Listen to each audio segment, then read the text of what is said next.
Thank you, Terry.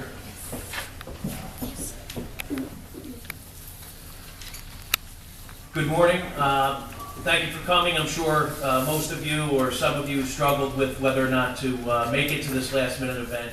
And it may not have been because of your schedule or time, but it may have been the struggle between today's topic, which obviously you consider pretty important, but also the fact that I'm the guy that wouldn't shut up at the last meeting.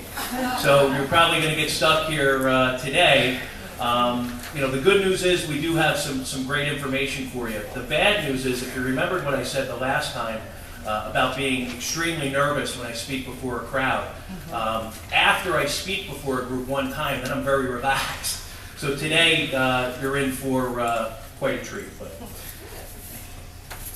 So I watched the video of the last meeting, and I was really kind of impressed with the amount of engagement, the laughter, people crying out and shouting out. And, we really had a good time. And I said to my partner, Eric, I said, we must have really been on point that day.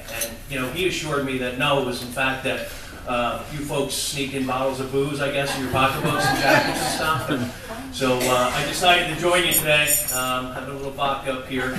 I had to spend 2 hours in the car with Eric, and Terry and I were laughing. If you know Eric, 2 hours in a car would force anybody to have a couple of drinks on their way in. So let's get to the credit piece of what's going on. Like in your industry, our industry is as dynamic as the housing industry itself. The credit piece has become all too important. We live in a credit-driven world, and what's happened today, thankfully for us, there was the introduction of a government agency called the Consumer Financial Protection Bureau. And nobody really knew what this watchdog was going to do. But what it has done is it's focused its attention on the credit bureaus themselves. What role, what accountability should the credit bureaus play in the debacle that we're all now facing in the housing market? And fortunately, it's turning around. But the CFPB is focusing their sights on the credit bureaus, and they're going to provide consumers, for the first time ever, a resource to go after the bureaus when people are trying to figure out the credit mess themselves. And anyone who's tried to do it for their clients or tried to do it themselves, it's not very easy to do. So I apologize if I'm going to repeat a couple of the things that I said the first time around, but I have to assume that some people were not in attendance. The big three credit bureaus, TransUnion, Equifax, and Experian, are privately held for-profit companies. In the past, they were only loosely regulated by the FTC. Very few times in history has the FTC sided with consumers when trying to go after the credit bureaus. That has now all changed with the introduction of this new agency. The problem with the three bureaus is that all they do is collect data. Okay? Every time you make a payment towards a line of credit that's reported to the bureaus, they collect that data. They then give that data to the Fair Isaac Corporation to come up with a credit score.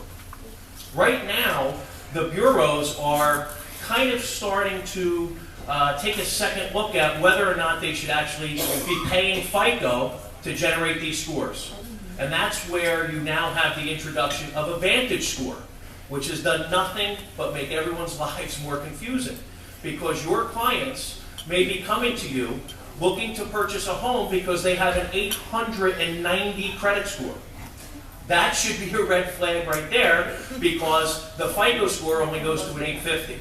So they're on some consumer website, they got some crazy credit report, and their score is an 890, and they think they're in a position to buy a home.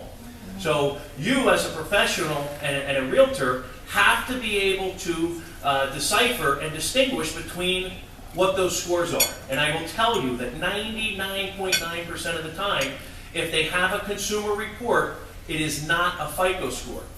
And 100% of the time, if they have a consumer report, it's not an Experian score. Because Experian has stepped up to the plate and is no longer paying FICO to provide FICO scores to the consumer directly.